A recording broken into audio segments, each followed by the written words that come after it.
நெபுலானா எப்படி இருக்கும்? கேட்டோடனே உங்களுடைய மைண்ட்ல வர்றது ரொம்ப ரொம்ப கலர்ஃபுல்லா இருக்கும். பல நட்சத்திரங்கள் உள்ள இருக்கும். புது புது பிளானட்ஸும் ஒருவேளை அங்க உருவாகலாம். ஏன்னா நம்ம சூரிய குடும்பமும் சோலார் நெபுலால தான் உருவாயிருக்கு. பட் வானத்துல சில இடங்கள்ல ரொம்ப ரொம்ப டார்க்கா இருக்கும். அந்த டார்க்னஸ்குள்ள எந்த ஒரு நட்சத்திரமும் இருக்காது. அட்லீஸ்ட் அது நட்சத்திரத்துடைய வெளிச்சத்தையாவது ரிஃப்ளெக்ட் பண்ணுமானா அதுவும் கிடையாது. வர்ற வெளிச்சத்தை அப்சர்வ் பண்ணிக்கிறோம். இந்த பிளாக் ஹோல் மாதிரி. இந்த இடத்துல என்ன இருக்குன்ற ஒரு மிகப்பெரிய கேள்வி, உள்ள என்னதான் நடக்குன்றத இன்ன வரைக்கும் நம்ம ஆராய்ச்சி பண்ணிட்டு தான் இருக்கோம்.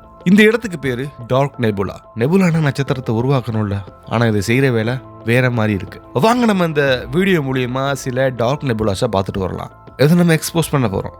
Expose everything.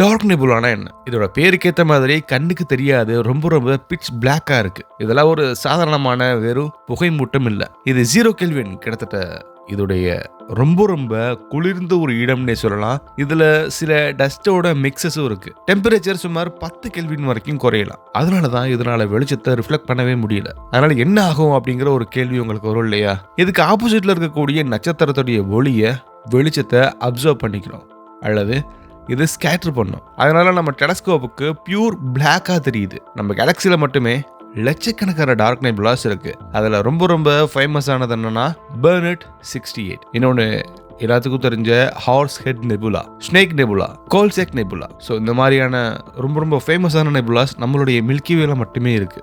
இந்த டார்க் நெபுலா டீப் ஸ்பேஸ்ல இல்ல. இது பிரபஞ்சத்துடைய ஒரு மிகப்பெரிய ஒரு குறிப்பிட்ட இடத்துல மட்டும்தான் இருக்கும். இங்க என்னதான் நடக்குது? நம்ம உலகம் பார்க்க முடியாத ஒரு ரொம்ப ரொம்ப ஆக்டிவா நட்சத்திரங்கள் இங்க உருவாகலாம். டார்க் நெபுலாக்குள்ள கேஸ் அண்ட் டஸ்ட் கண்டிப்பா அதிகமா இருக்கு. அதோடைய வெயிட்னால கிராவிட்டிக்குள்ள சுருண்டு அது ஒரு ப்ரெஷர் அதிகமான போது ஒரு புரோட்டோஸ்டார் உருவாக்கும். அதுக்கப்புறம் அது ஹீட் ஆகி ஹைட்ரஜன் ஃபியூஷன் ஆரம்பிச்சு ஒரு புது நட்சத்திரத்தை அங்க உருவாக்கும். ஆனா நமக்கு அது தெரியவே தெரியாது. ஏன்னா அந்த பாடி ஸ்டார் அந்த டார்க் நெபுலா முழுக்க முழுக்க மூடி வச்சிருக்கோம், ப்ரொடெக்ட் பண்ணி வச்சிருக்கோம்னு சொல்லலாம். அது லிட்டரலி ஒரு தாயுடைய கருவறை மாதிரி.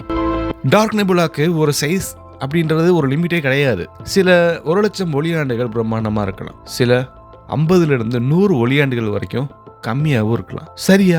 இதோடைய சராசரி மாஸ் 100 to 1,00,000 சூரியனை ஒன்று சேர்த்தோம்னா அதோடைய மாஸ் எவ்வளோ இருக்கும்? அதுக்கு ஈக்குவலான மாஸ் இருக்கும். டஸ்ட் பார்ட்டிகளுடைய சைஸ் 0.1 மைக்ரோமீட்டர். அதாவது மனித கண்ணுக்கு தெரியாத குட்டியா கூட இருக்கலாம். இதுல கண்டிப்பா பல கேசஸ் இருக்கு. For example, hydrogen 73%, helium 25%, carbon, oxygen, silicon dust 2%, அது ஒட்டுமொத்தமாக அதை ஆக்குபை பண்ணியிருக்கோம். இந்த 2% தான் ஒளியை அப்சர்வ் பண்ணும். அதுதான் ஒரு முதன்மையான காரணம். இதனால தான் இந்த டார்க் நெபுலா முழுக்க முழுக்க ஒரு பிளாக் ஷீட் மாதிரி தெரியுது.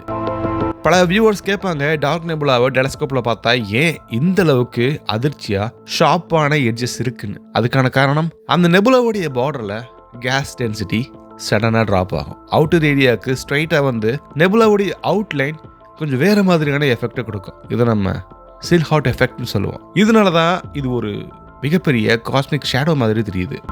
ரொம்ப ரொம்ப ஃபேமஸான நெபுலானா நம்ம ஹார்ஸ் ஹெட் நெபுலாவை சொல்லலாம். இந்த இருட்டில இருந்து ஹார்ஸ் ஹெட் கொஞ்சம் டிஃப்ரெண்ட்டாக வேற மாதிரி இது ஒரு ஐகானிக்கான நெபுலாவா தெரியும். அடுத்து பெர்னட் 68 முழுக்க ஒளிய அதுக்குள்ள இழுத்துட்டு ஒரு பர்ஃபெக்டான பிளாக்கான ஒரு ஸ்பியர் மாதிரி தெரியும். அடுத்து தி ஸ்னேக் நெபுலா, கேலக்சியை விழுங்குற அளவுக்கு ஒரு வாழக்கூடிய மிகப்பெரிய குறைச்சர் மாதிரி இருக்கும். ஆனா அது நெபுலா. அடுத்து மில்கிவே உடைய ஹாட் ஏரியால இருக்கக்கூடிய மிகப்பெரிய டார்க்கான இடம் தான் கோல்செக் நெபுலா. ஒரு பெரிய டார்க் நெபுலா கொலாப்ஸ் ஆகும்போது 1 அல்லது 2 நட்சத்திரம் அங்க ஒரு மிகப்பெரிய டாமினேட் ஏற்படுத்தாது. ஒரே ஷாட்ல 100 to 1000 நட்சத்திரங்கள் உருவாகலாம். இதுவே அதுக்கு அடுத்தபடி ஒரு ஓப்பன் ஸ்டார் கிளஸ்டர் ஒரு மிகப்பெரிய ஒரு இடத்தை அடைச்சிருக்கும். அப்போ கேலக்சியுடைய நட்சத்திரம் அங்க எங்கிருந்து உருவாயிருக்கும் அப்படிங்கிற மிகப்பெரிய கேள்வியை நமக்கு உருவாக்கும். நம்ம சூரியன் கூட 4.6 பில்லியன் வருஷத்துக்கு முன்னாடி ஒரு டார்க் நெபுலாவுடைய கருவறையிலிருந்து பிரிந்திருக்கலாம். இந்த நெபுலாக்களுக்கு ரேடியேஷன் ரொம்ப ரொம்ப கம்மியா இருக்கும்.